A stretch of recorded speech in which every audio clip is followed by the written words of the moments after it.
Good afternoon, Harlem and Harlems of the world. I am Terri Wisdom, and this is Harlem Network News. Harlem Network News is a new media platform. We started at the onset of COVID, and we're still here. We're on Facebook, Instagram, YouTube, Twitter, Clubhouse, and soon to be on Manhattan Neighborhood Network, public access television.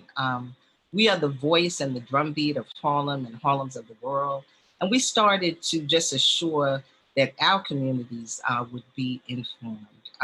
Today, we have some incredible guests here with us, and we're just like honored. We have Larry Miller and his illustrious daughter, and happy Women's History Month. We're at the end of it, so very befitting. Laila Lacy, and they are here to talk about an incredible book that has been on the circuit since late last year. And the book is called Jump, and it's really about Larry Miller's journey. And I'm going to let them really speak about it in depth. But before we get started, we just want to give a salute and a prayer to all the ancestors, all that have gone before us, including, of course, my son, Ali Wisdom, who is a victim of gunshot, and all the others, who have transitioned in our community. And we know they are watching over us in heaven and guiding us. So without further ado, I am going to first introduce Larry Miller, and you can tell us whose you are and who you are, as a chair of one of the Nike divisions, Jordan, and, just what your journey has been. I don't want to tell it because I don't want to get it wrong.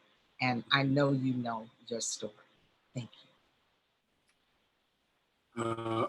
Well, my name is Larry Miller. I'm currently the chairman of the advisory board for the Jordan brand, which Jordan brand is a division of Nike.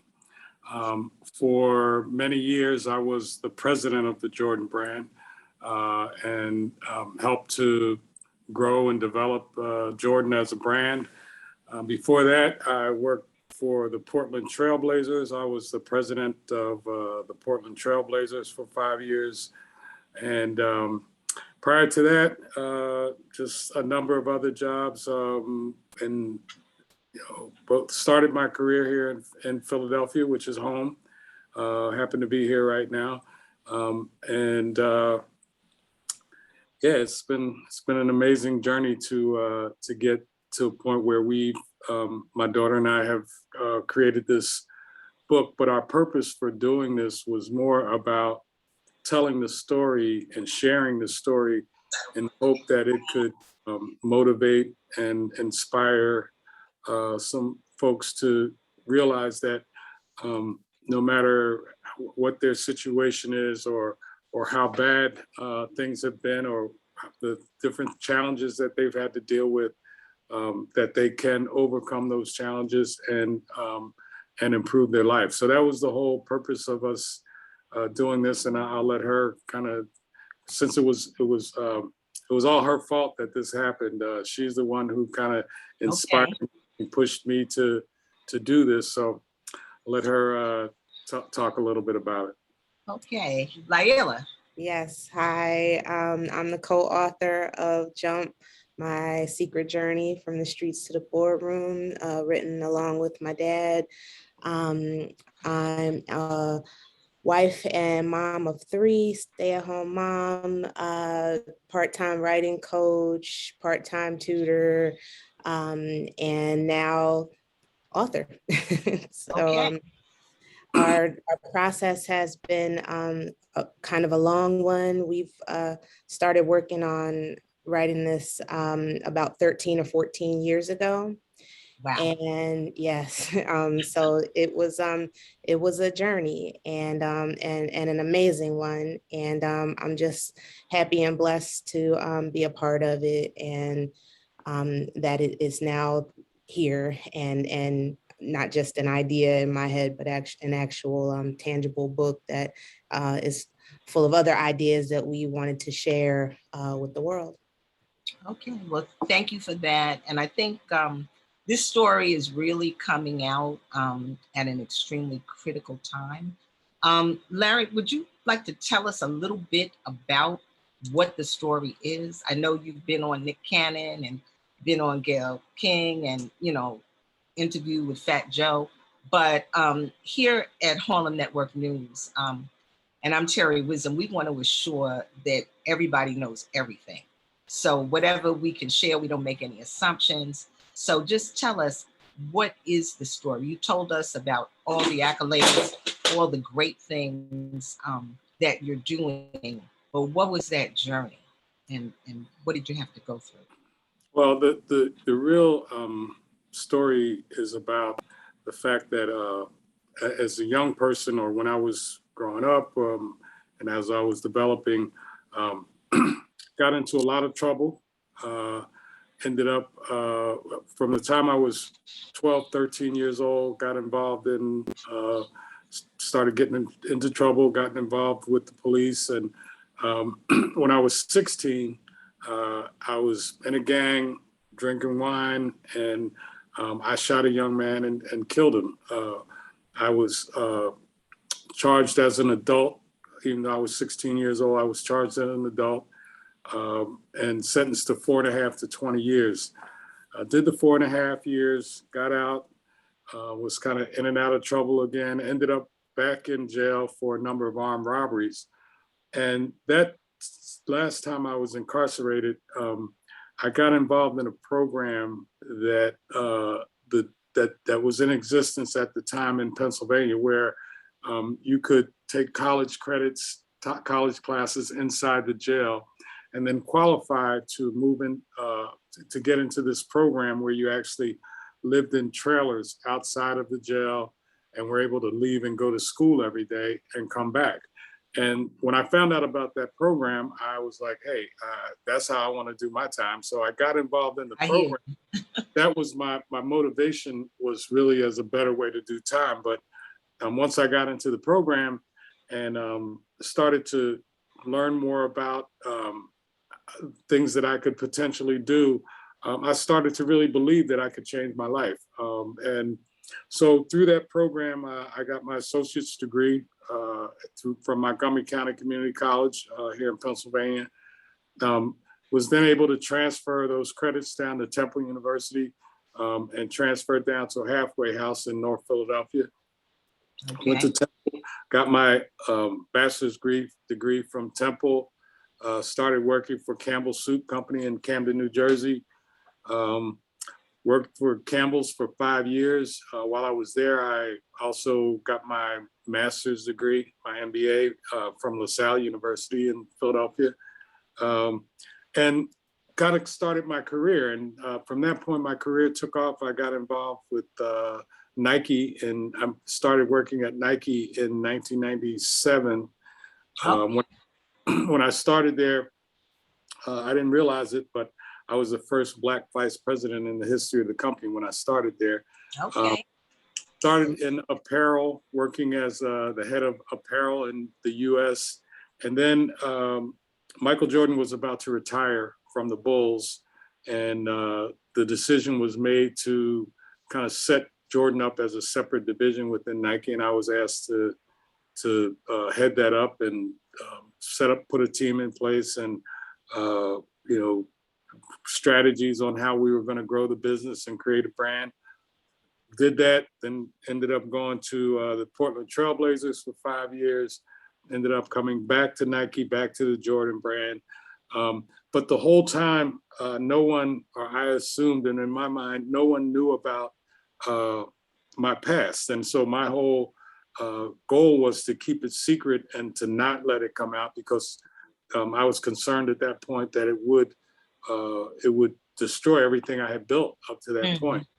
So I kept this secret for all those years, and now we're making the secret public and sharing it with the world.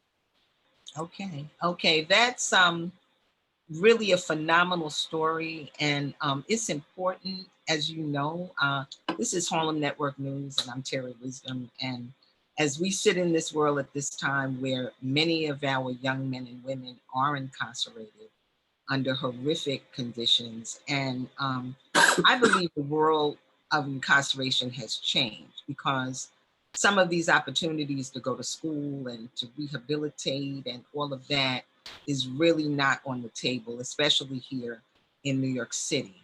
And I would ask the question, as you entered the student world, the work world, how was it that your records were not like available to people? Because that's a big question, you know, because I know personally that a lot of people, when they come out of prison, at least in the New York area, you know, jobs are supposed to hire them and they have to let people know that they've been formally incarcerated. And even though you're not supposed to, you know, have anything punitive happen, it's very difficult for formerly incarcerated to find a job or even get a place to live. So what was it that, you know, allowed you to cut through? So when I was about to graduate from Temple University, my undergraduate degree was in accounting, and I was looking to get a job with one of the public accounting firms. And the one firm that I had kind of targeted, I ended up going there for spending the day interviewing with a bunch of people during the course of the day. Got to the end of the day and got to the last person who was kind of the hiring person. And all day I had been thinking about whether I should share my story, my background with these folks, because they were looking at me as, this is someone who's about to graduate from Temple with honors. This is somebody we think we want to hire. But I thought about it all day. And finally, at the end of the day, when I sat down with this person, I decided to share my background with him. So I kind of started telling him about my story and kind of sharing it. And as I'm going through the process of sharing with him, I could see that, I could see his face changing as I'm talking to him. But as I got to the end, he took out an envelope and he said, hey, I had this envelope here already to give you a job offer. He said, but I can't give it to you now. He said, I can't take that chance on, something happening down the line or whatever. So at that point, I decided that I wasn't going to share information with them anymore. I wasn't going to deny, or I wasn't going to, deceive anybody. I just wasn't going to volunteer the information. When I started my first job at Campbell Soup Company after graduating from Temple, the question on the application was, have you been convicted of a crime in the last 5 years, of a felony in the last 5 years? Well, the answer was no, because it had been longer than 5 years. So I was able to answer that question no. And that kind of started my career. As it went on, it was either a question that was time dictated, where, or there was no question at all. And then at a certain point, as I kind of continued to rise through the ranks, there wasn't even an application question. It was more a resume and kind of that thing. So, but that was the reason that I hid this all these years, because I believed that my criminal background and my involvement in the criminal justice system would keep me from being able to get the jobs that I wanted. Okay, that's a great and a fair answer. And obviously, this is Terri Wisdom, and I'm Harlem Network News, and I'm here with Larry Miller of Nike and Jordan, and he's just sharing with his co-author daughter, Laila Lacy, all about their new book, Jump, that really shares his story. But I can imagine that you must have experienced a lot of inner turmoil.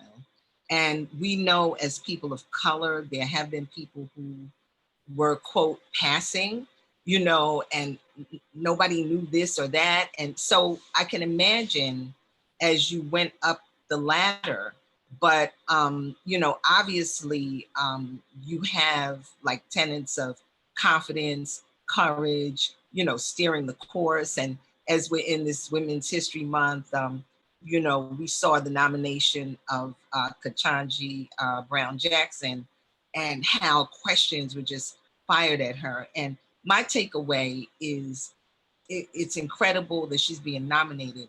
But what I watched for was, how do you deal? You know what I'm saying? And obviously you, Larry Miller, have known how to deal. So Laila, would you just share, because this is your dad's story, but this is your story because it's a part of your life.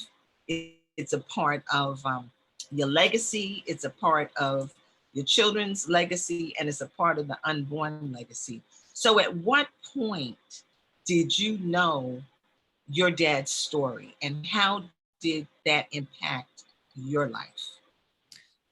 Well, all my life, I was familiar with some aspects of my dad's history. I had memories of going to visit him when he was still inside the prison when I was very small. And I do remember when he came home and just being very elated as a little 7-year-old. And it was just kind of a thing that was always understood. I didn't really know all the details, but it was just kind of a thing that I understood growing up. And I was always amazed to watch him as he rose up the corporate ladder. And I was just incredibly proud, just always incredibly proud, because knowing his origin story, for, you know, in some respects, it was just amazing to me that anybody could start where he started and go where he was, end up where he ended up, or where he's ended up and beyond. So to me, it was just always very interesting and, you know, kind of unbelievable that, you know, someone could start there and get here. And so that was one of the reasons why I thought it was important that we share the story and show our youth, and also, you know, those of us in the community that have been impacted by the criminal justice system, that it does not have to necessarily be the end of the line. You don't necessarily have to let your past and, you know, your worst mistakes determine the course of the rest of your life. He, to me, is an inspiration and a poster child for you determining your own destination. So I thought it was important that people see him. Okay, well, thank you for that. And I'm Terri Wisdom, and we're here on this incredible day in Harlem, live from Philly, and sharing with the world this incredible story. And I think it's important what you said, Laila, just in terms of your journey and your part of the story, because there are many children who go to visit their parents incarcerated, and what the impact of that is for them, and how they build, and the joy when their family or their parent comes home, and then where do you take it from there? And did you know that this was something that you couldn't say, that you couldn't share as your father was coming up the ladder? Did you have to deal with that kind of angst as well? I didn't necessarily feel angst about it. It was always, to me, just understood that, you know, people in the family knew, and the people who weren't in our inner circle didn't. And it was just something that we didn't talk about outside the family. Okay. Okay. So, you know, I think it's kind of like the old adage, you know, what happens here stays here. What happens in the family stays in the family. And, you know, I know that we are just a resilient people with all of these things going on. But I think it's a stellar example. And I'm sure, Larry, you have had to come to some personal redemptions and healing. What has that been about? And I'm asking you these questions because I think it's really important what your journey was, because some of what you experience can help other people. I have a another extended family member who was formerly incarcerated also. I would say half of the males in my family are formerly incarcerated. And that's not a unique situation. And it's so interesting because he shared with me, and he's out on the right path, making it happen. But he shared with me that when he was in a federal prison, he was teaching yoga. And he said, yoga got him through. And I was like, wow. And somebody did a video on him in federal prison, and it's so interesting what these dynamics are. I think even my son, formerly incarcerated, he was in a video in prison about this and that. So I want to find that. But, I'm just saying it's interesting what the personal journey is and what redemptions did you have to come to be able to heal, live, and then come out with your story? So during the time that I was kind of hiding this story and keeping it in, it was really, and I didn't realize this until I started to get it out, but it was really wearing on me physically. I mean, I had nightmares and migraines and all this anxiety about the possibility or the potential of this story coming out. So that was one of the things that I had to deal with. And since sharing it, and it actually started when I started sharing it with La, but since sharing the story, the migraines have stopped, the nightmares have stopped. And I think it's been about getting that out and releasing this stress and anxiety that I was holding inside. The other best thing that has come out of this, and this is kind of shifting a little bit, but one of the things that has come out of this is that I've been able to be in touch with and contacted and connected with the family of Mr. White, the young man that I shot, and okay, and we have been able to reconcile. They have forgiven me, which is, to me, the best thing that possibly could have come out of this project, is to have them forgive me for what happened and accept my remorse. That to me has been one of the best things that's come out of this whole project for me. Okay. Thank you for just sharing that, because I know that just from watching the story, and for those of you who are watching, I'm Terri Wisdom, and this is Harlem Network News, and I'm here with Larry Miller and Laila Lacy, and they're talking about their book, Jump. But they are very special people to me, and extraordinarily special because Laila was my daughter Maya's roommate at Howard University, and they were there for 5 years. And I'm one of those like hands-on parents. So, you would have thought I went to Howard too, because I was like down there for everything. So it's kind of like I've watched Laila's journey. I know that at an early age, while you were at Howard, you lost your mom. You had like an incredible aunt that was there. She was your second mother. Yes. Lucille, I just remember meeting her the first day, and she was like cleaning the room, and she was like, these girls are never gonna bust no mom. So it was like, that was it, and we were on, forever. So just to see you, blossom and bring this story out. And I think this is also a very powerful story for young people in terms of a father-daughter relationship, how to understand your parent and what your parent has gone through. And just the fact that, and if you would share a little bit about that, Laila, what made you like say, okay, we got to bring this out? And then as you were saying, Larry, I know there was a situation with the family. And I think, and I don't want to get it wrong, that it was said about what had happened, but not like who the person was. And I know that was a bump. but it turned into something beautiful and powerful, and the full healing. So if you would just speak a little bit about that, like, thank you. Well, yes, it was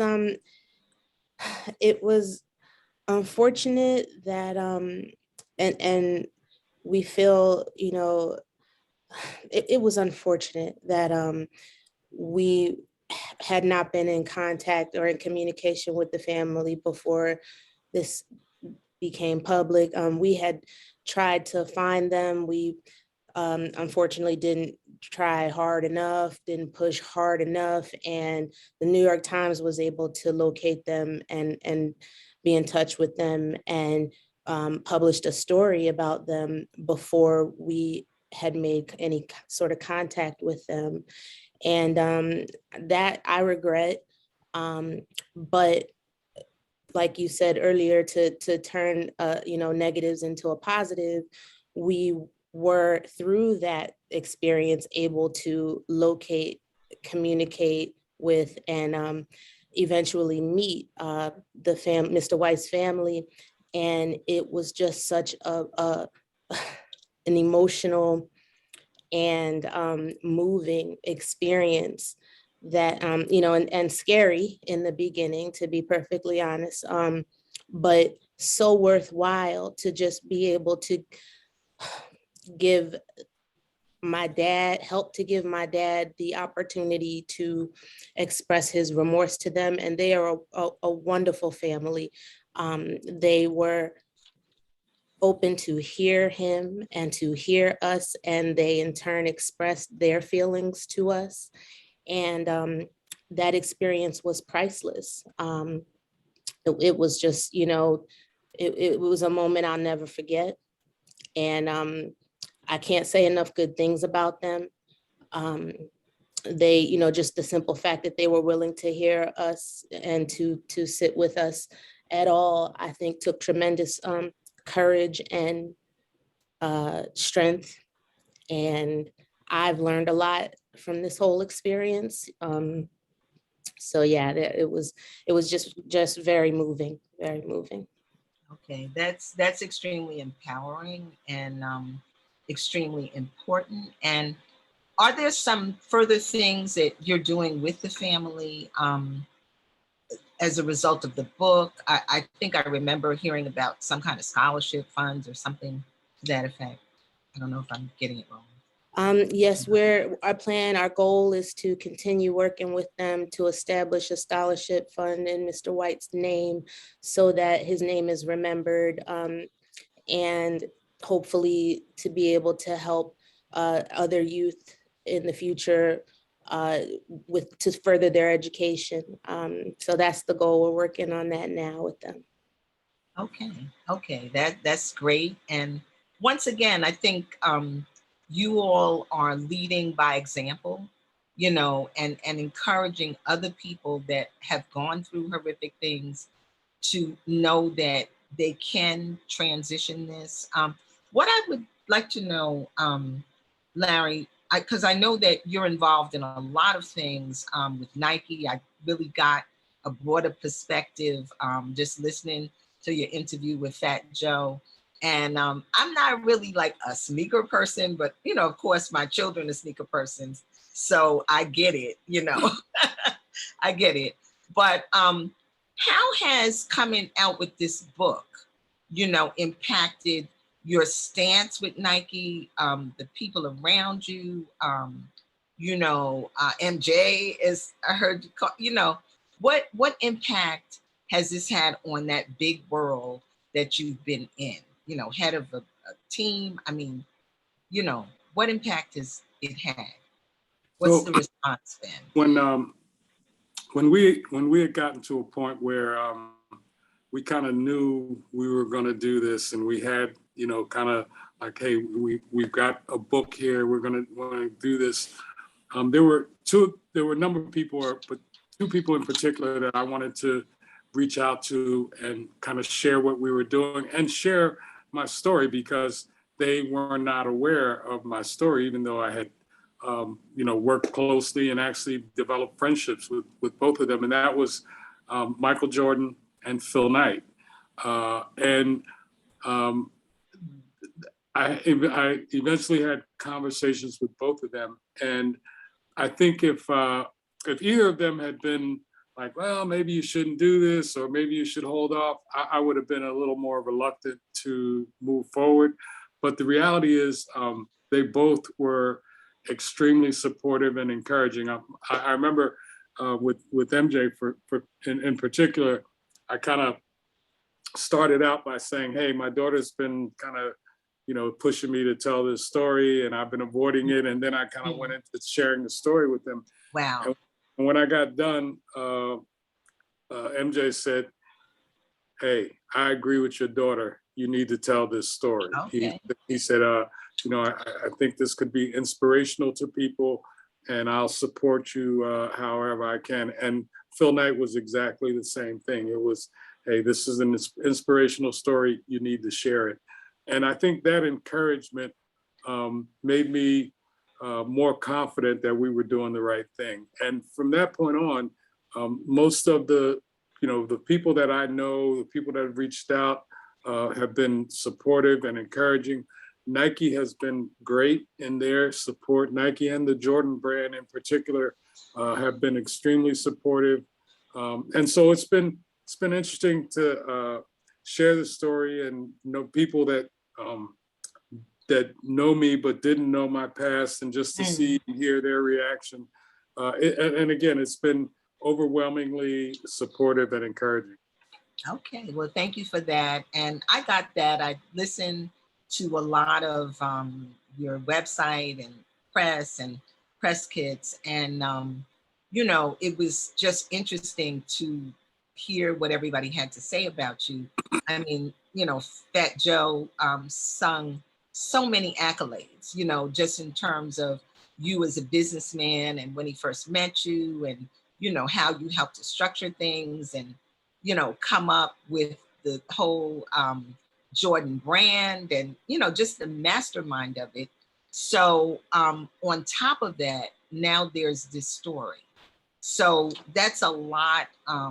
I believe that that's a lot to sit with. So I know that we don't have much more time. This is Harlem Network News, and I know you're moving on to the next things. But so far, what has happened with the book? How can people get it?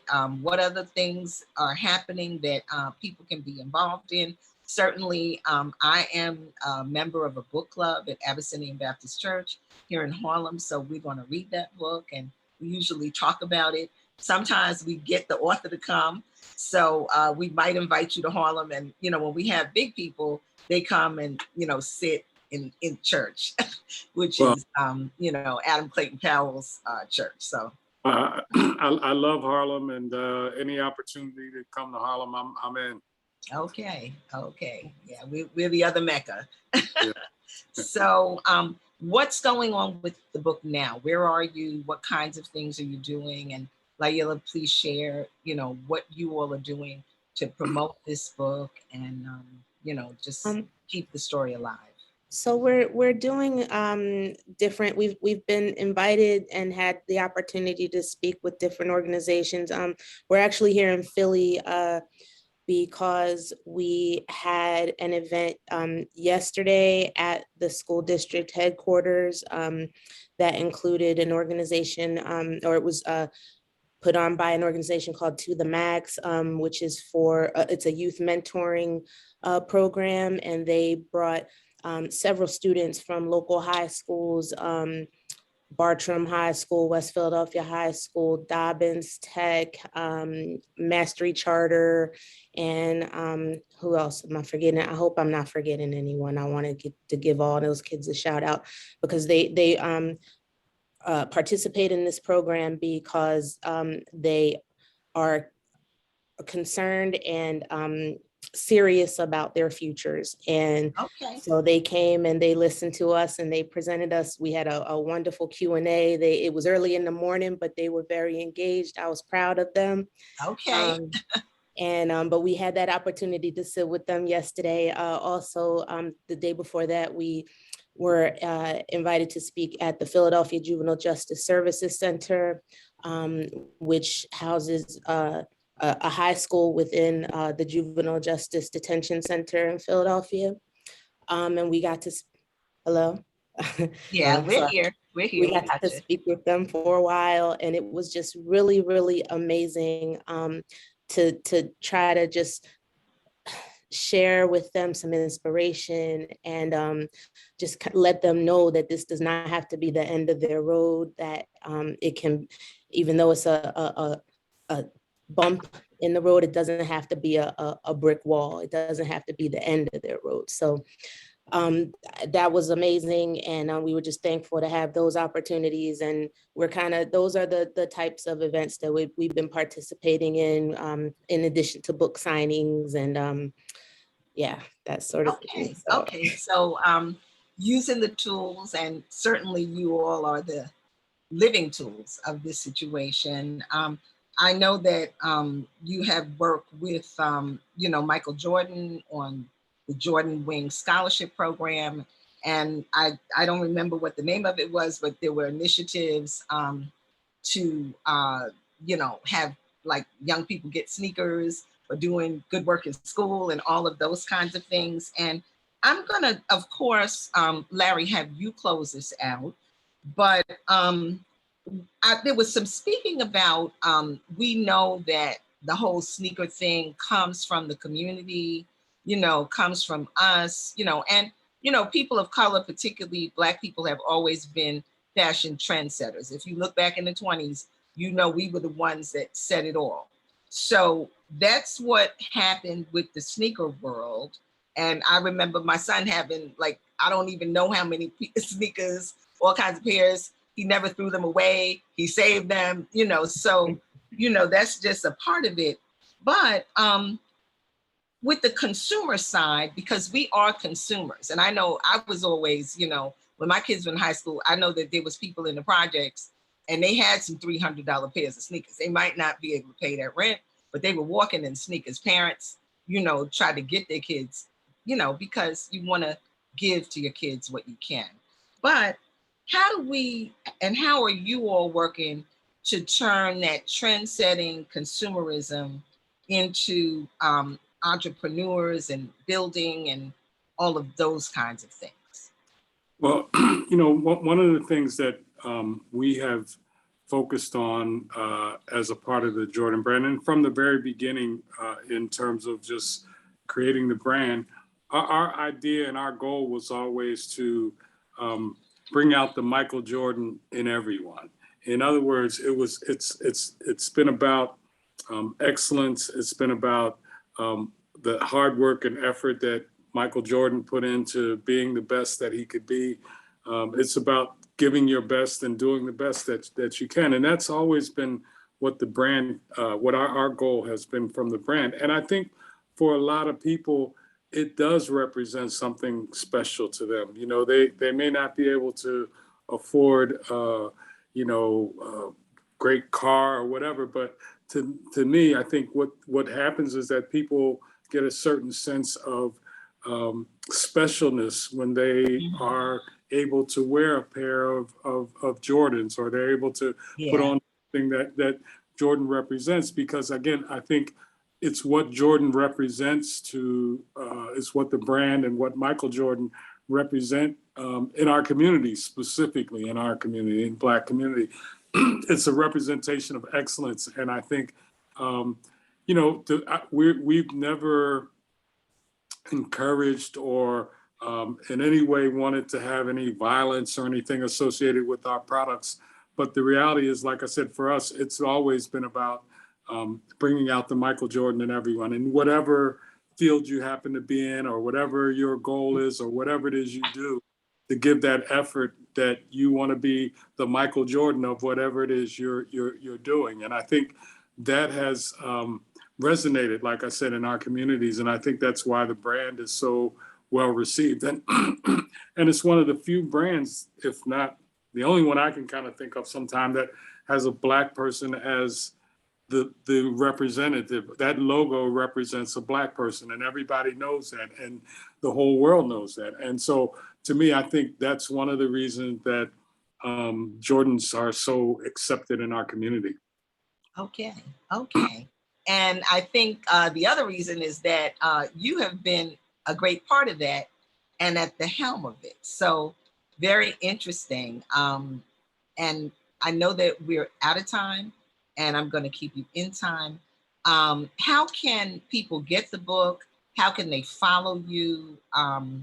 What things can they do to support you? Well, they can follow us at Jump the Book on Instagram and Jump the Book on Facebook.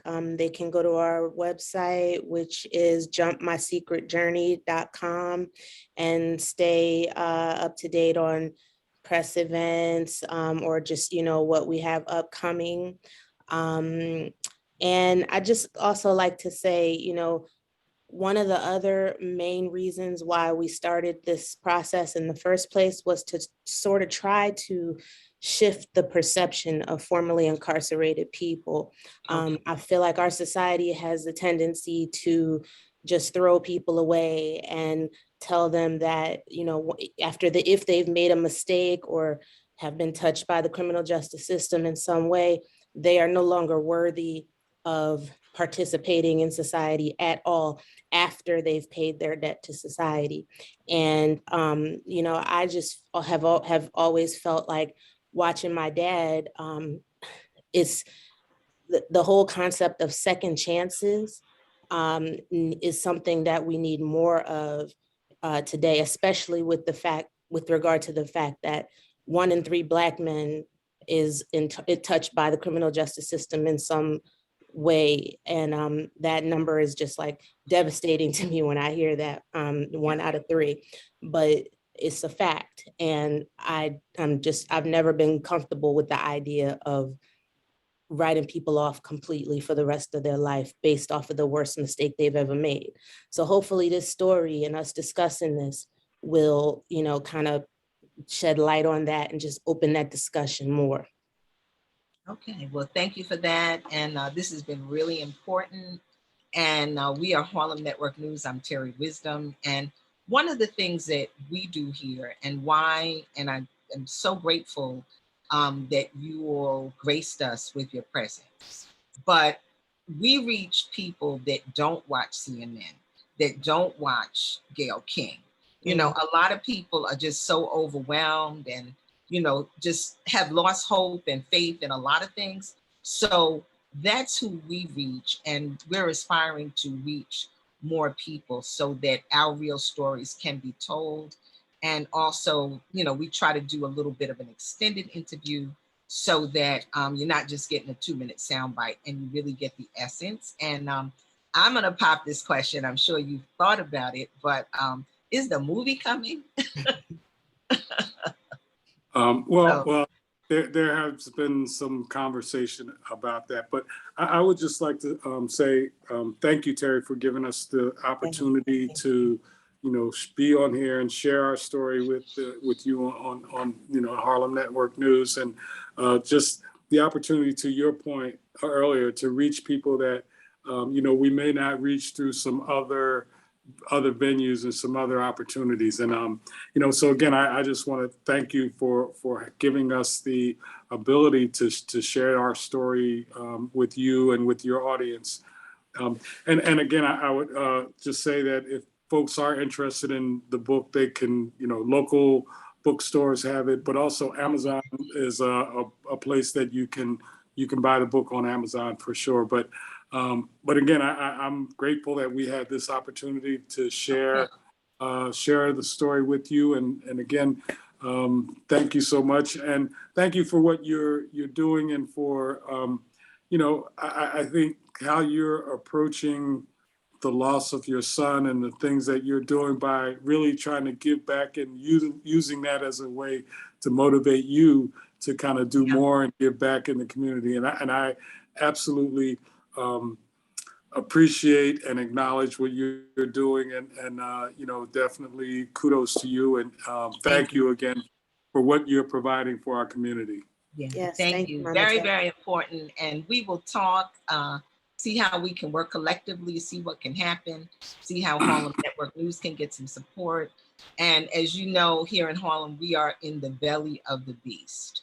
You know, I'm on the community board. I'm working with the Exonerated Five. We're, you know, putting a plaque in Central Park for them, you know, and that speaks to your story too, because if they never found who really did that, they were still being, you know, on a rape list, Right. you know, and they're still going through it. You know what I'm saying? You know, Yeah. even with all that they've transcended, you know, Yusef Salam has a book called Better Not Bitter.